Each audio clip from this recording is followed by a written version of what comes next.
बिस्मिल्लाहिर्रहमानिर्रहीम अस्सलाम वालेकुम। आज जिस मौजू पर बात करेंगे वो है हज़रत महदूम अलाउद्दीन अली अहमद साबिर की शादी का वाक़या।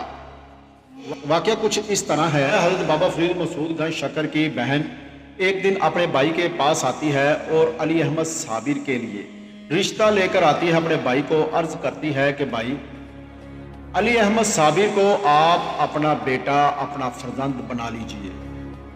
हजरत बाबा फरीद जो होते हैं वो खामोशी इख्तियार करते हैं और थोड़ी देर के बाद बहन फिर अर्ज करती है कि भाई, मैं कह रही थी कि मेरे बेटे को अपना फर्जंद बना ले। भाई बाबा फरीद गंज शकर ने फरमाया रहमतुल्लाह अलैह ने कि बहन, तुमने अपने बेटे से पूछ लिया, उसकी राय ली? बहन खामोश हुई और फिर अर्ज किया कि भाई, जो